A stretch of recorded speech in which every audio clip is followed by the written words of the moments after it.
Keeper of the Lost Cities, Neverseen, Chapter 7. The dwarves call this cavern Uluvater, Mr. Forkle said, as he slowed his echo down to let Sophie and her friends catch up.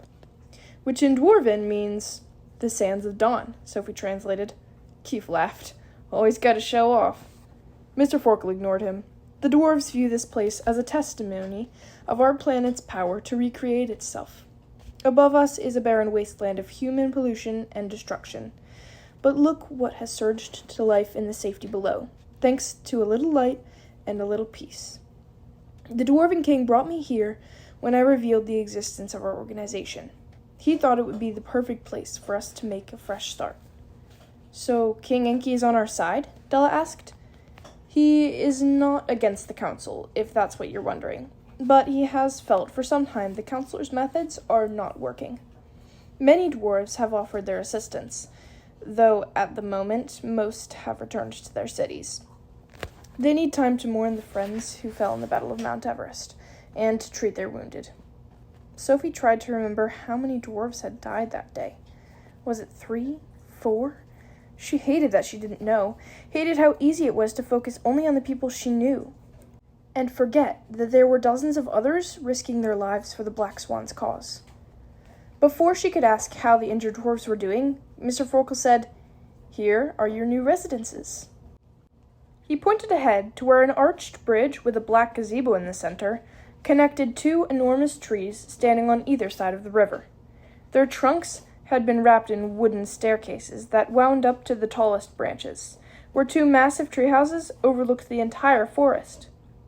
The residence on the east is for the girls, and the west is for the boys. The bridge in the center has a common area for you to share meals together.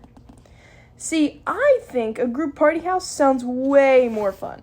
Who's with me? Keith asked. Nobody agreed, though Dex looked like he wanted to. So did Biana. The Ecodons crawled ashore, and Sophie transmitted, "Thank you," as she and Keith slid off her plesiosaur's back. 3 gnomes popped out of the bushes to greet them, flashing wide, green-toothed smiles and shaking the leaves off their earth-toned skin as they set a bucket of nasty, wriggling things in front of each Ecodon.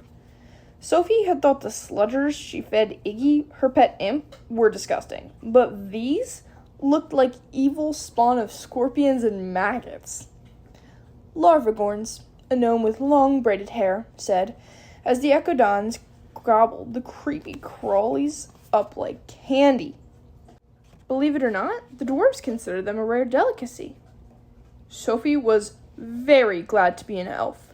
The squish crunch alone made her gag. I thought we trained animals to be vegetarians, Biana mumbled. Only the ones we keep at the sanctuary, Della said. It would be pointless to bring them there for preservation, only to have them hunt each other. But those in the wild are free to choose their own diets. So these things seriously live around humans? Sophie asked, as the Ecodons licked the bug slime off their chops and waded back into the water. Technically, Mr. Forkle said, they live in underwater caverns, and they swim far too fast for humans to spot them or catch them. Still, we make sure they're safe and undetected, and one of these days, we will catch that tricky lake dweller who keeps making the headlines. Keep telling yourself that, one of the other gnomes told him. Sophie assumed the gnome was a he, since he wore grass-woven overalls instead of grass skirts like the other two. But it was hard to tell. Gnomes had all the same huge gray eyes and bodies like children. They lived with the elves by choice and were incredibly industrious creatures. More plant-like than animal, they absorbed all energy from the sun and needed very little sleep, and even less food. But they craved work and loved to garden, so they traded their harvest with the elves and filled their sleepless days with elven tasks. Alden had called it a symbiotic relationship, and the longer Sophie had lived with the elves, the more she agreed. The elves cared for the gnomes, and the gnomes worked happily, neither side imposing upon the other. "I'm Kala," the gnome with the braid told Sophie, "and this is Sior and Amisi. It's an honor to finally meet you." And Sophie fidgeted as Kala dipped an exaggerated curtsy. "It's nice to meet you, too." The other gnomes nodded and turned back to the Ecodons, but Calla kept right on staring at Sophie. Her expression was a mixture of awe and curiosity, and Sophie wondered what the Black Swan had told the gnomes about her. "We'll take your bags to the rooms," Sior, the gnome in the overalls, said. He grabbed Sophie's backpack from Fitz. "And we have fresh clothes for you upstairs," Calla added. "Well, for most of you. We didn't realize you were coming, Miss Della. And don't worry, I'm a surprise visitor." "Should we add a room to the East Treehouse?" Calla added. Mr. Forkle nodded. "Preferably up high, so it overlooks both residences." "I thought the collective had to approve me staying," Della said. "They have to approve you joining our order," Mr. Forkle corrected. "But either way, it would be too risky to send you home. The council has surely discovered that you're missing, so consider yourself our guest and a much-needed chaperone." "Chaperone?" Keith whined. "That's going to cramp my style." "Yes, it is," Della agreed. "Remember, I kept Alvar in line for years." Keith sighed dreamily. "Alvar's my hero." Sophie had only met Fitz and Bianca's older brother a few times, and he'd always seemed very polished and professional. But she'd heard rumors of Alvar's wild side before, and knew it was pretty crazy for Keith to look up to him. "We should have a new room ready by sunset," Amici, the third gnome, said. "Though there are fewer of us, so we might need another hour." "Yes, where are Gora and Yuri?" Mr. Forkle asked. "I didn't see them yesterday either." The three gnomes shared a look.